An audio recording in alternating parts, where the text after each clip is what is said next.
I, Douglas Ducote, an American patriot by the grace of God, do solemnly swear to support and defend the Constitution of the United States of America from enemies foreign and especially domestic.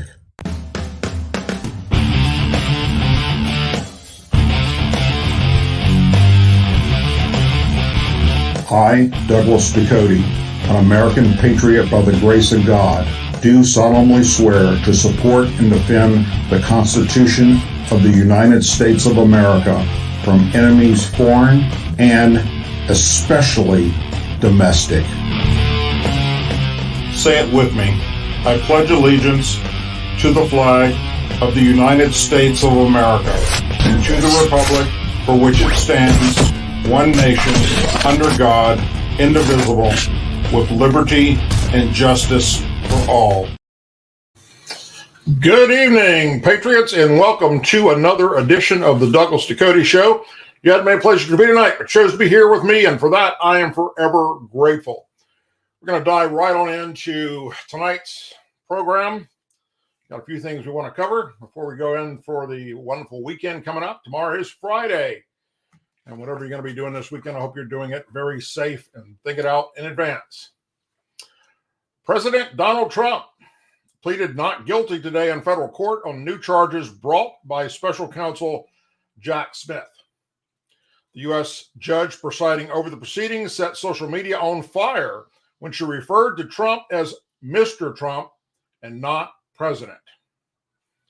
Trump's attorney replied and said, "President Donald J. Trump is present and ready to proceed, Your Honor."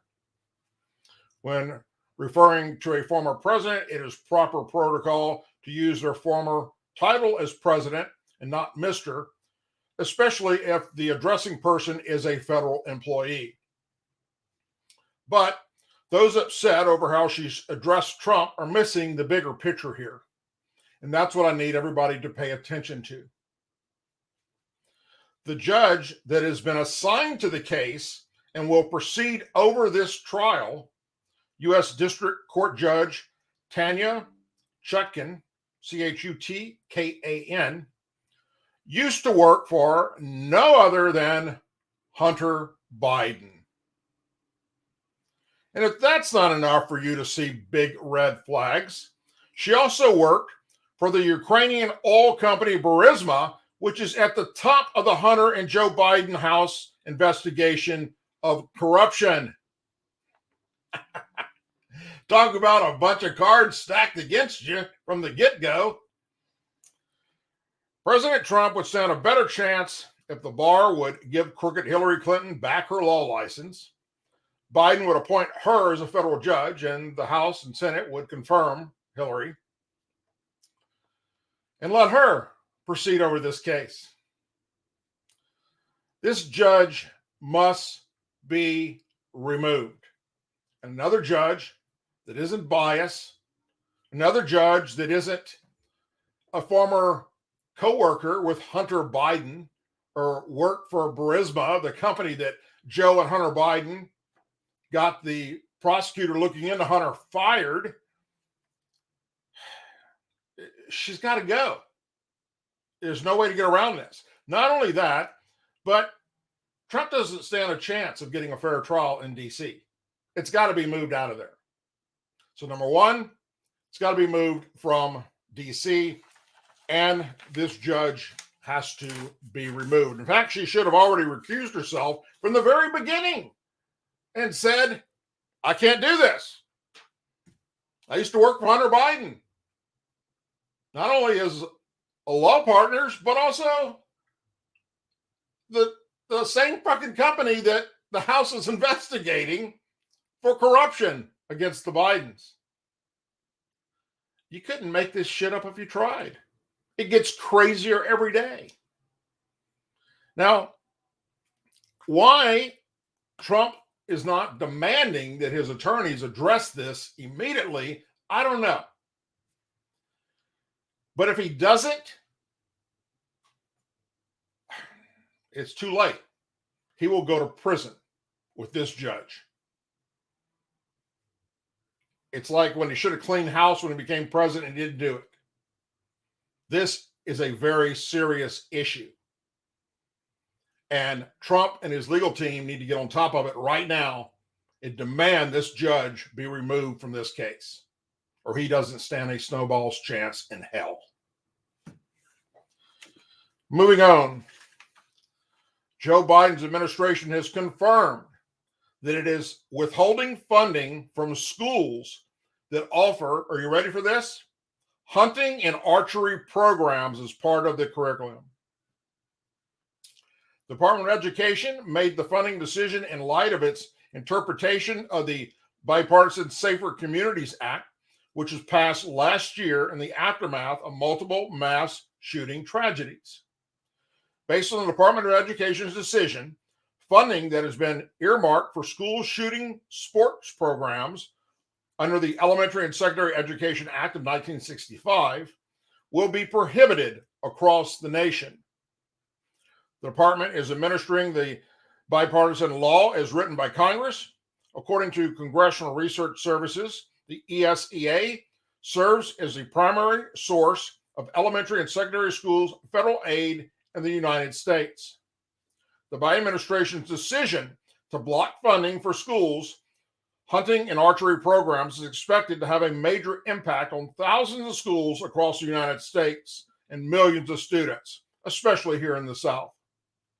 Tommy Floyd, the president of the National Archery in the Schools program, told Fox News that his organization includes 1.3 million students actively engaged in the archery courses from roughly 9,000 schools spanning across 49 states in America.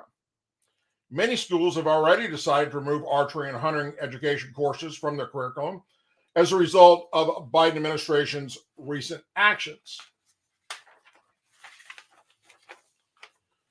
It's a negative for children, Floyd said. As a former educator of 30 plus years, I was always trying to find a way to engage students. In many communities, it is a shooting sport, and the skills for shooting sports that help young people grow to be responsible adults, they also benefit from relationships with role models. So let's talk some facts. School hunting and archery programs, which I actually took part of as a youth, their number one teaching is weapon safety. How to handle a weapon safely. If every student was taught weapon safety, there would be less accidental deaths in children. Taking away such programs is a danger to society. What the data shows. Per the CDC's Prevention Interbase database, which contains death certificate data collected at several state levels, according to provisions minority statistics for 2021, there were a total of 224,935 people died in accidents in the United States. Of those accidents, 549 of them in unintentional firearm discharges. That makes guns the 15th leading cause of accidental death behind poisoning, drugs, and car accidents. On average, over 600 children die each year because they were playing with or handling a gun with no safety training beforehand.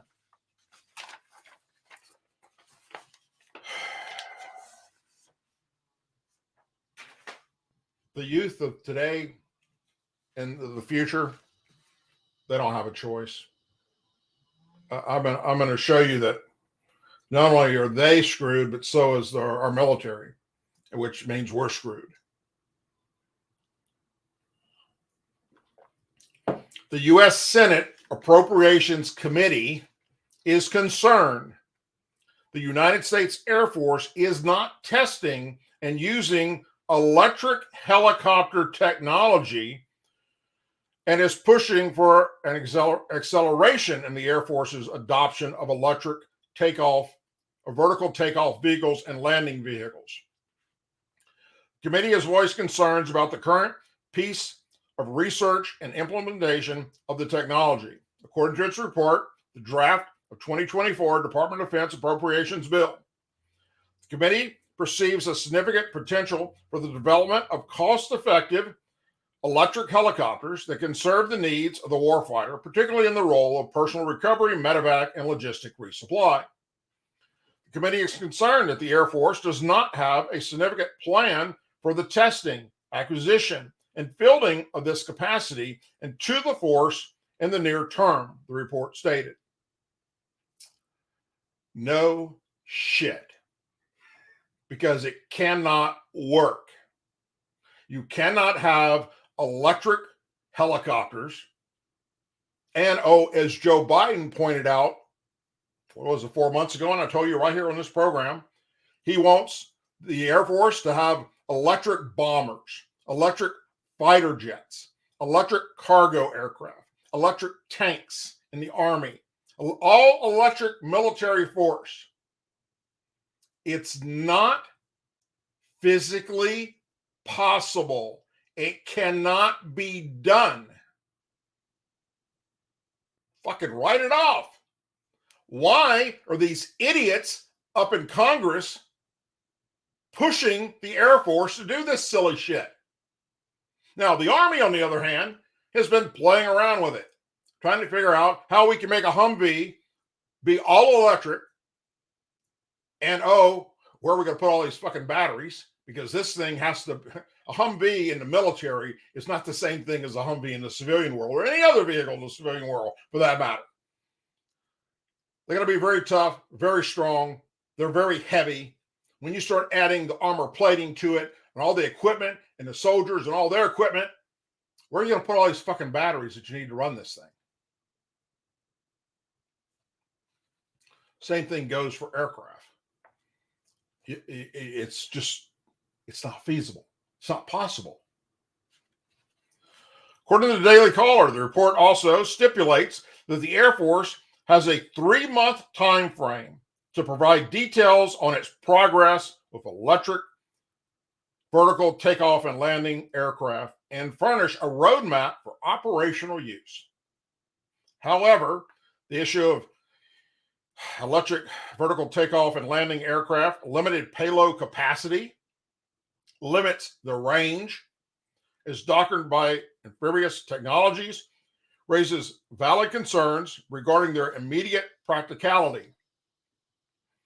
While the use of vertical takeoff and landing aircraft has the potential to environmentally advantage, such as zero emissions and a quieter operation, technology has noted that the Empress technology has noted that the technology is not yet widely accessible, nor is it affordable. Empress has highlighted the need for substantial time and investment to make electric vertical takeoff and landings aircraft a viable alternative to traditional helicopters. Despite the changes, the prospect of electrical military vehicles is gaining traction in Congress, with Senate Democrats introducing a bill in 2022 to mandate that 75% of the military's non-tactical vehicle purchases be fully electric and manufactured in the U.S. The U.S. Army committed to particularly electrifying its light-duty non-tactical combat fleet by 2027. According to the Army's 2022 climate strategy, the Army is also planning to utilize hybrid vehicles to accomplish the full electrification of its light-duty non-tactical fleet by 2035. Energy Secretary Jennifer Granholm has expressed support for transitioning the Department of Defense non-tactical vehicle fleet to full electric by 2030. Granholm previously stated, "I do think that reducing our reliance on the volatility of global trade fossil fuels, where we know that global events such as the war in Ukraine can jack up prices for people back home, it does not contribute to energy security.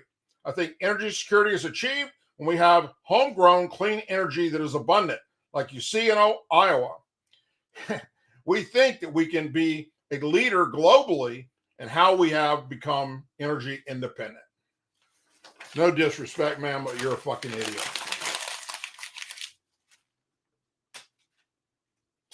Electric vehicles in the Army, in the Air Force. I guess we can't have nuclear ships anymore. We got to go to electric ships. Can you imagine the fucking nightmare that this would cause? Oh, we got to go to a war in such and such country? Wait, time out. First, we need to send over the Corps of Engineers to install 500,000 electric charging stations for our helicopters and our tanks and our jets and our bombers so that we can recharge. It's like the gun control debate with these idiots. You just soon draw a circle on your wall and bang your head against it because they don't understand common sense.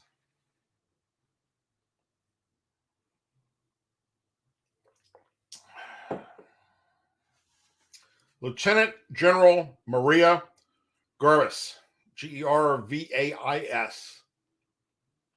Army Training and Doctrine Command Deputy Commander, and Army Major Jessica Dawson, who's a West Point Associate Professor, used their authority and government access in an attempt to unofficially investigate and punish an active duty whistleblower for criticizing the Biden administration and various military leaders.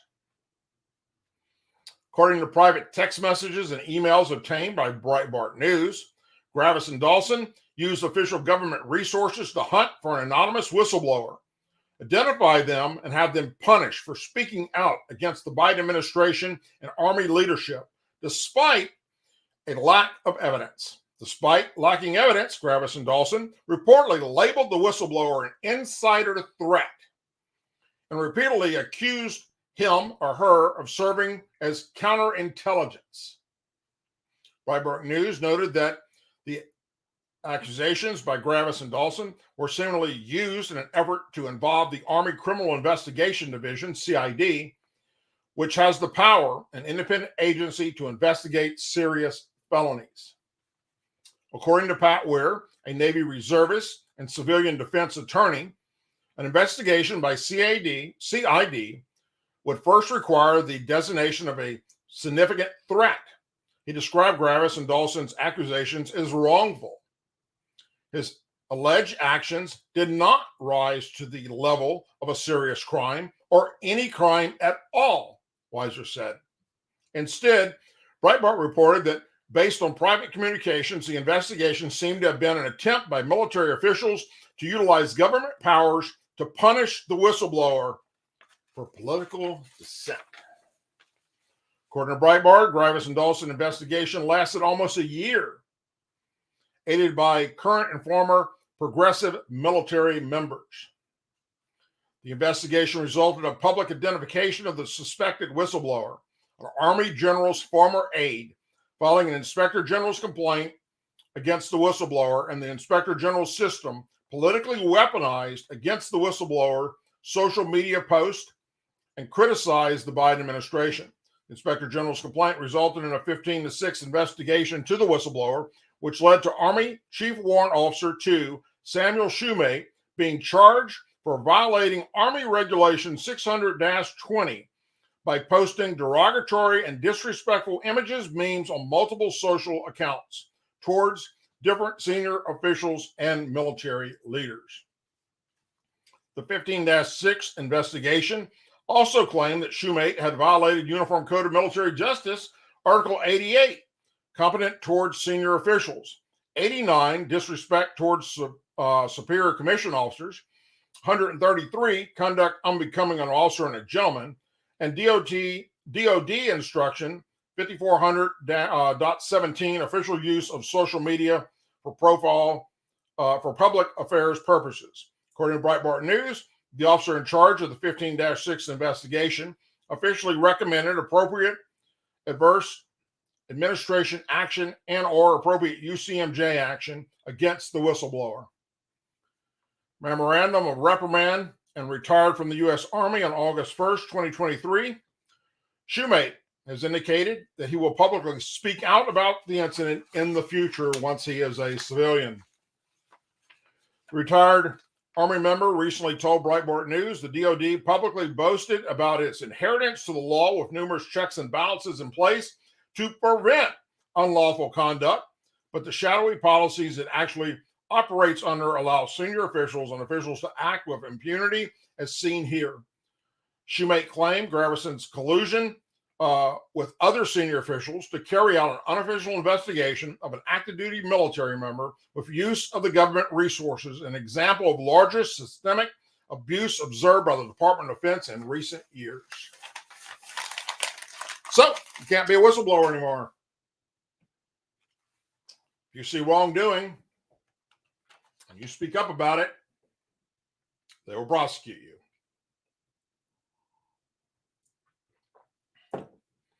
In a move that has outraged, Seattle Mayor Bruce Harlan's office issued guidelines calling for fewer white men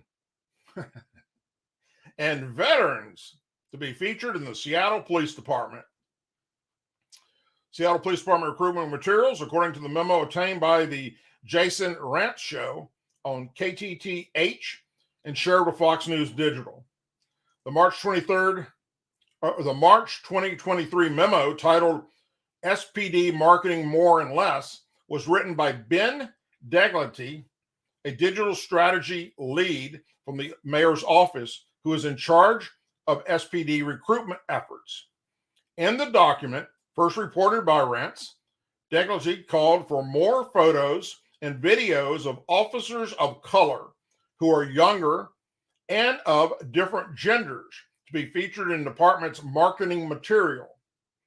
Currently, Ducote instructed there should be less images and videos of officers who are white, male, and officers with military bearing, a directive critics have called flat-out discrimination. This does not mean no officers who are white or male or only young officers of color, but guidelines to shift the proportions of our photo-video collection to more of something and less of others.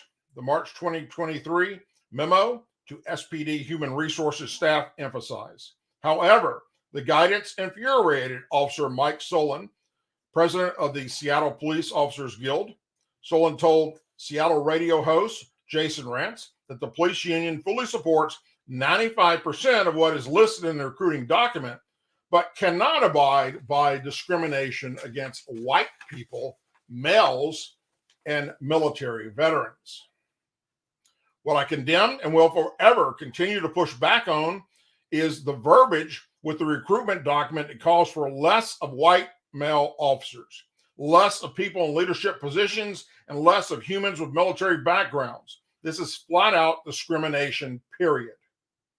It is an effort to desensitize reasonability and future divides our communities, Solon wrote in his statement to the Jason Rantz Show. When politics is internationally inserted into the public safety policing conversations, we all lose. It is embarrassing. It is shameful and determinant to the health functioning of society. The memo appears to be part of diverse equity and inclusion strategy that Harris promised to implement as policing recruitment is lagging in Seattle. Can't imagine why that is.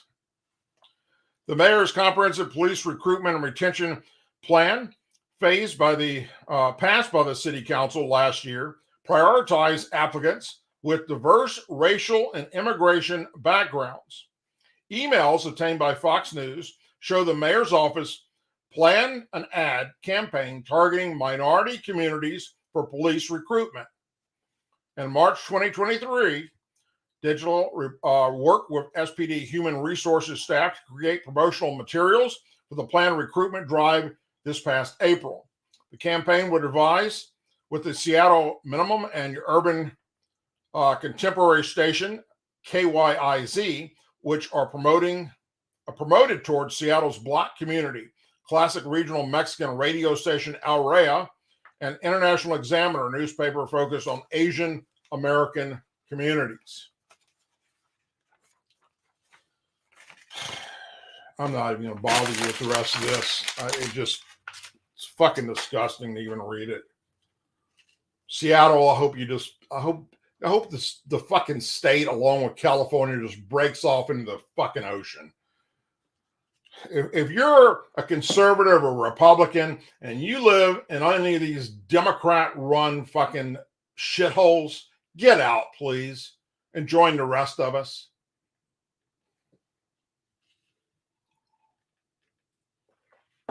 What's going to happen is a major fucking earthquake's going to come and destroy all that shit. Now, do you think that it can't get any worse than what I just read to you about Seattle law enforcement? Got to have less white men and less men in general, and we got to stop hiring military veterans. Well, it can. If you live in Illinois, maybe you should listen to this. Illinois Governor J.B., I don't even know how to pronounce his last name, Pritzker. We're just going to call him Peckerhead. Last Friday, signed into law a bill, ready for this? Allowing non-U.S. citizens in Illinois to become police officers. Even though federal law forbids non-U.S. citizens to serve as police officers or deputy sheriffs. The measure, which goes into effect on January 1st, states that an individual who is not a citizen of the United States but is legally authorized to work in the United States under federal law is authorized to apply for the position of police officer. In other words, you got a green card. The bill also includes deferred action for childhood arrivals, the DACA recipients, and the group of non-citizens that are eligible to become police officers in Illinois. Allowing non-citizens to police Americans in Illinois will lower law enforcement standards and have unintended consequences, a sheriff in the southern part of the state said. If an immigrant wants to be a peace officer in this country, then go through the naturalization process, become a citizen, and then apply, said Jefferson County Sheriff Jeff Bullard.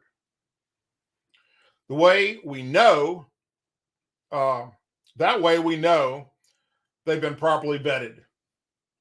We know that they stand up to the character test of the U.S. citizen. He continued, we can be comfortable to put them in with all other candidates that want to be police officers. Being a police officer in Illinois or any state is one of the most trusted positions in government, and our citizens that become a peace officer can not only infringe upon constitutional rights while investigating crime or enforcing law, Bullard said. The citizens give us the authority to do that. They also grant us the authority to possibly take a life when circumstances warrant its need to save life, he added. That's a huge responsibility and a very trusted position. Those significant responsibilities mean we have to be very careful when vetting candidates. According to the sheriff, the new Illinois law states that non-U.S. citizens are subject to all requirements and limitations other than citizenship, to which other applicants are subject, and must be legally allowed to possess a firearm. Bullard said he doesn't think the requirements in the bill are enough to maintain current standards when hiring officers. It's a case of putting the cart before the horse, he said. If the government would come up with a proper vetting procedure for a police officer before introducing something like this, where we could be 100% certain, just like we are in a background of naturalized citizens, then it would be something that we could possibly talk about. But just a temporary work visa, we don't believe that goes far enough, he added. Representative Barbara Hernandez, who sponsored the bill, defended the measure as a natural progression of the 2021 federal decisions to allow some undocumented immigrants to work as healthcare workers and military members. When introducing the bill in May, the Democrat said she hopes to not only help DACA recipients, but also help the police department that are currently going through a lot of shortages with either COVID or retirement. Opponents, however, criticize the idea of non-citizens arresting Americans. You think? And oh, by the way, ma'am, it's not just COVID and retirements. It's cops going, y'all don't have our back. because of one or two bad cops. You're treating us all like shit. That's your problem with losing police officers. You're having a non-citizen swear an oath to uphold and defend the Constitution of a state and a country that they're not a citizen of, Ballard said. There's a problem with that. Earlier this year, Illinois implemented sweeping criminal justice reforms passed in the Safety, Accountability, Fairness, and Equity Today Act, which included eliminating cash bail, just let the criminals back out on the street, preventing police from arresting nonviolent trespassers, and limiting when defendants can be deemed a flight risk. Bullard said that over the 3 decades he served in law enforcement, he's watched the state continuously push for less and less criminal accountability and consequences for others who commit crimes in our state. I think that our state government, because of politics, is ignoring sound systems we already have in place, he added. There's also ignoring the experts in the field who are advising them that there are potential problems with the reform suggestions. Governor of Illinois, J.B. Peckerhead.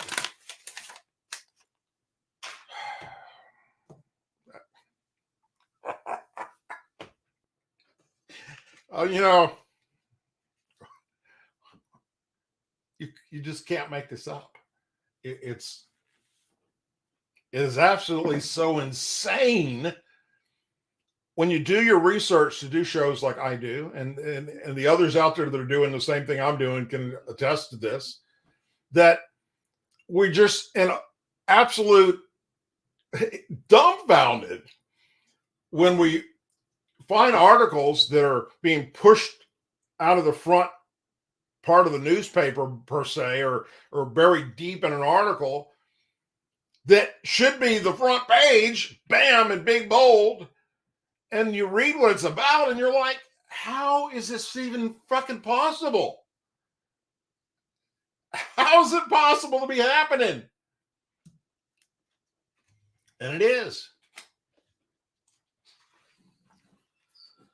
Alabama's 2 U.S. senators called President Biden irresponsible today for a shameful decision to leave U.S. Space Command headquarters in Colorado and not move it to Huntsville, Alabama, which ranked first in official Pentagon review of possible headquarters sites.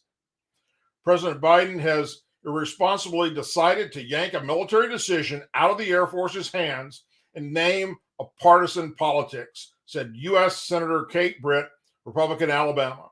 Huntsville finished first in both the Air Force evaluation phase and selection phase, leaving no doubt that the Air Force's decision to choose Redstone as the preferred base location was correct and on the merits. As soon as Joe Biden took office, he paused movement on that decision and inserted politics into what had been a fair and objective competition. U.S. Senator Tommy Tuberville said not because the facts have changed, but because the political party of the sitting president has changed. Tuberville called it shameful that Biden administration waited until Congress had gone to recess and already passed next year's defense budget before announcing this decision. Isn't that ironic? That decision should have been remand in the Air Force purview, Brett said. Instead, President Biden is now trying to hand the gold medal to the 5th place finisher. The president's blatant prioritization and partisan political considerations at the expense of our national security, military modernization, and force readiness is a disservice and a dishonor to his oath of office as our nation's commander-in-chief. Locating the permanent Space Command headquarters on Red Start Arsenal undoubtedly remains in the best national security interests of the United States, Brett said. President Biden should allow the Air Force to proceed with doing its job and stay the fuck out of it. I added that little piece. Alabama's world-class aerospace and defense workforce capabilities stand ready to fulfill the mission and strengthen our national security long into the future, Tuberville said the top 3 choices for Space Command headquarters at the Pentagon site selection were Alabama, Nebraska, and Texas. Colorado wasn't even mentioned by the Air Force as a place to put it. This decision into bypassing the 3 most qualified sites looks like blatant politics, and it sets a dangerous precedent that military bases are now to be used as rewards for political supporters rather than for our security. There remain serious questions as to whether the Air Force alleged used taxpayer dollars to upgrade facilities in Colorado Springs.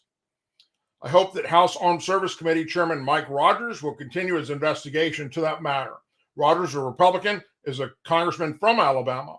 This is absolutely not over, Turberlin said. I will continue to fight this as long as it takes to bring Space Command where it would be best served, and that's Huntsville, Alabama. I'd like to know what Space Force is doing. What's their purpose to start with? I mean, it's cool. I like their new patch. I like the uniforms, you know.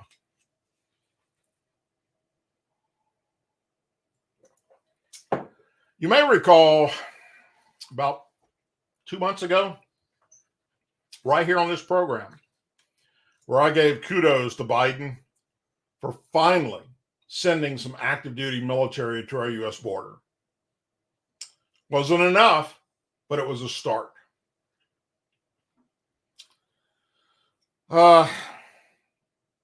He's withdrawing them.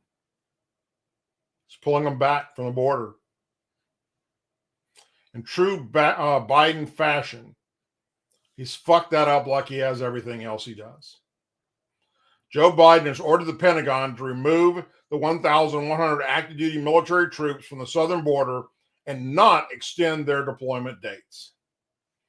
According to the Associated Press, on orders from Biden, Defense Secretary Lloyd Austin approved the military to deploy 1,500 active duty members to the southern border in May for a 90-day period in response to the migration surge that accompanied the end of Title 42 asylum prohibits that should have never been lifted in the first place.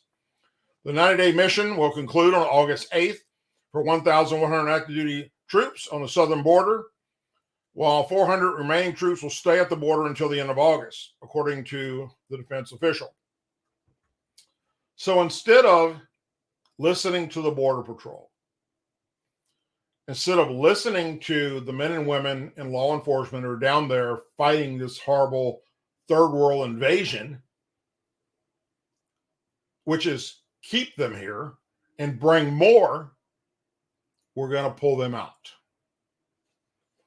While the additional military presence at the border will be removed by the end of August, National Guard Chief General Dan Hokanson said the Pentagon's movement will not impact the additional 2,300 National Guard troops that have been deployed to the southern border. Other National Guard units are expected to replace the current troops at the end of the deployment term. Just prior to the expiring of Title 42, Border Patrol agents were encountering 10,000 illegal immigrants each day. The Associated Press reported that at one point, Border Patrol had in custody 27,000 illegal immigrants. When the Department of Defense authorized the deployment of 1,500 active duty military troops, Biden administration officials emphasized that the troops would not be on the front line of the border or have interactions with illegal immigrants. Instead, the additional personnel were intended to allow Customs and Border Protection to deploy more agents in the field, while military members covered responsibilities such as warehouse support and data entry, according to the Associated Press. Elsewhere along the border, a brazen scheme was recently thawed when American and Mexican authorities intercepted a fake U.S. Customs and Border Protection truck smuggling 17 migrants into California. So this move will now require approximately 1,000 plus Border Patrol agents to come off the border and return to their support roles, leaving our Border Patrol overworked and underpaid, leaving our border less secure, and endangering the lives of more Americans. Just keep voting Democrat. See what happens. Watch this country just go to shit in a handbasket. And look, I used to be one of them. I was a proud Democrat. Hell, everybody in the South back then were Democrats. Until I woke up and realized that they're the party of hate. They're the party of discrimination. They're the party of racism. They're the party that founded the KKK, that wanted to keep segregation in schools, keep separate water fountains for black people and white people, separate bathroom facilities, make the black people sit at the back of the bus. Yeah, that's them. They're the same party that not only helped stand up Planned Parenthood, but are still supporting it today. And if you do the history on Planned Parenthood, its whole purpose was to eliminate black babies. And who gets the most abortions in America? Free, of course, through Planned Parenthood, of black people. So already a genocide taking place in all your major Democrat-run cities across America, where black on black crime is running. It's an epidemic. It's pretty damn sad. We have a country that many of us are starting to no longer recognize, especially those of us that served this country in whatever capacity, in federal government, state government, military, law enforcement. And I'd venture to say that a good 99% of them will tell you that they don't recognize this country anymore. They're saddened by what they're watching happen. They're completely blown away at the corruption in the FBI and the Department of Justice, and how we now have a two-tier justice system. They're saddened by the fact that we have an administration that doesn't give a fuck about illegal aliens coming across the border, bringing fentanyl, and drug cartel bringing sex trafficking women and children, and just don't care. They don't give a shit. Then we have all these supposedly sanctuary cities across America that have been harping on states like Texas and Florida for being upset over illegal immigrants coming. And now we're shipping them to them, and now they're pissed off. They don't want them. New York mayor's made that very clear. Where was his concern before they were shipped to him? It's all a fucking joke. That's what we're becoming. That's why it's so important that we get off our ass and we get everybody else off their ass to come out and vote these people out of office. And now we know from what happened in this last election that we cannot turn out the same numbers anymore because they will cheat. We must turn out in numbers to vote Republican in this coming election and at the next midterms in an amount that we've never seen before. We must overwhelm them at the polls all across America. That is the only way to be assured that those bastards can't cheat us out of saving this country. And that's all it's about at this point. Trust me. How do we save this sinking ship? How do we plug that gaping hole in the hull of the ship that is taking on massive amounts of water and about to send us to the bottom of the deep sea. We must vote them out. You must hold your current senators and Congress members to task. It's okay to write members of your Congress, your senators, express your opinion. Now, if you want to reply that makes any sense at all, be respectful about it. But if more people would speak up and say, hey, this is bullshit, and make them do the right thing. You know, explain to me how Leader McCarthy how is it possible that members of Congress are on vacation right now? How's that possible? The House, in the middle of this investigation into Hunter and Joe, and linking it all together, and finally realizing, bam, we got him. And of course, then the Democrats throw out this new indictment of Trump, but to take it off the front page of the news, to make people look the other way. But they had him on the ropes. They were talking impeachment. And they took a fucking vacation. It's great. It's outstanding. That's not what we sent you to Washington, D.C. to do. You're making enough money.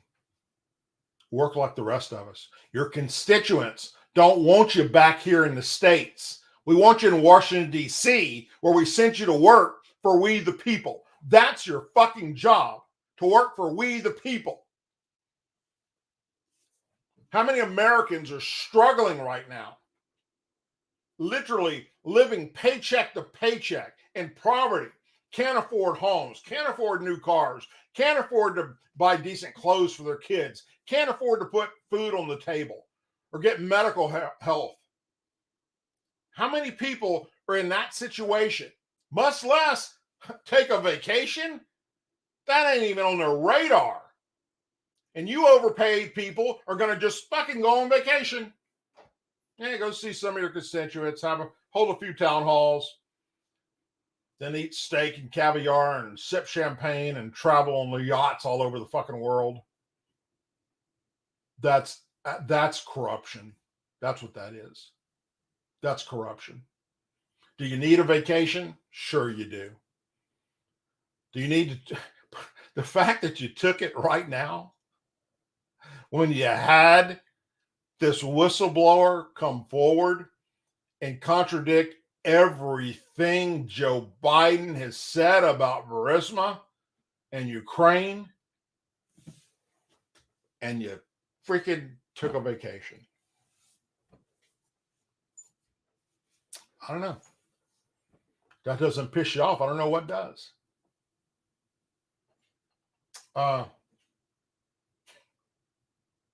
This is a shit show. That's what we're witnessing right now. And I hope that Donald Trump at least realizes, does a little bit of homework, or somebody tell him, for crying out loud, who the judge is that's to proceed over his new charges. And let him scream at his attorneys and say, fix this. That's your job. Fix it. And if he doesn't, well, hope you like orange, because you're going to go to prison. Whether you're innocent or guilty, it doesn't matter. They will put you away based on who they are in their two-tier justice system. And the President Trump better wake the fuck up and realize that.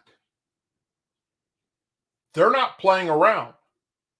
They're crooked, they're evil, and all they care about is destroying you, sir.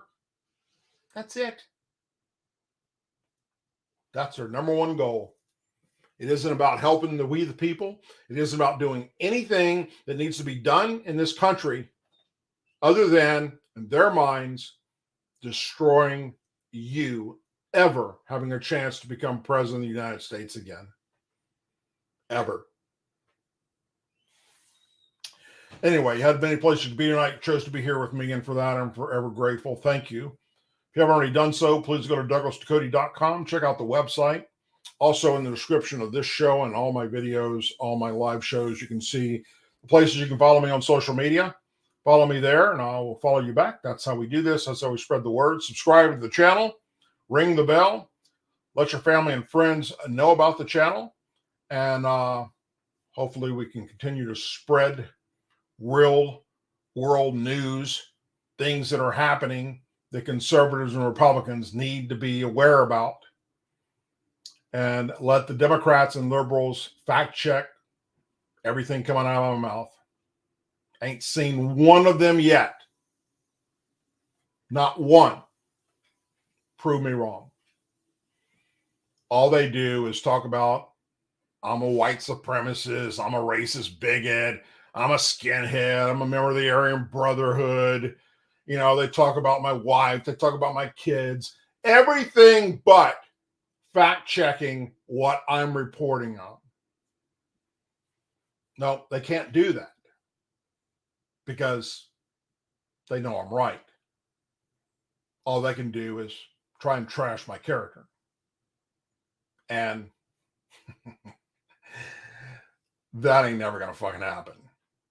There's more of us than there are them. And there's more people out there that know the good things that I have done and continue to do for my country, even as I sit here and watch it go to shit. I'm still going to continue to my last dying breath to speak up against corruption and wrongdoing in all forms of government, local, state, federal. That's what I'm going to do. As always, please say a prayer for our men and women serving in the United States military, our veterans, our law enforcement officers, our first responders and their families, our angel families, our blue and gold families, blue and gold star families, and our country. May God bless the United States of America. May God bless each and every one of you. Hope you have a wonderful Friday tomorrow and an outstanding weekend.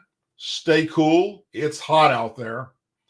I saw a meme yesterday that actually it was a few days ago that was so freaking funny. It said, how hot is it here? Look at this picture. And they took an ear of corn and they took some popcorn that had already been popped and they stuck it around the pieces of corn except the corn was popping out in the field. So I thought that was pretty damn funny. But anyhow, it's hot. You know, it's like global warming. It's the hair. I think global warming, if you want to cause it, there's anything that caused global warming that we did, here's what it is. It's our mother's hairdo back in the 60s and 70s and 80s with the freaking spray to keep it 10 feet high.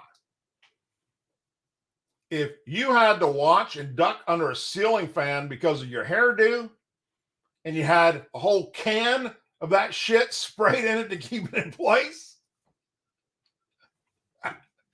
there's your global warming.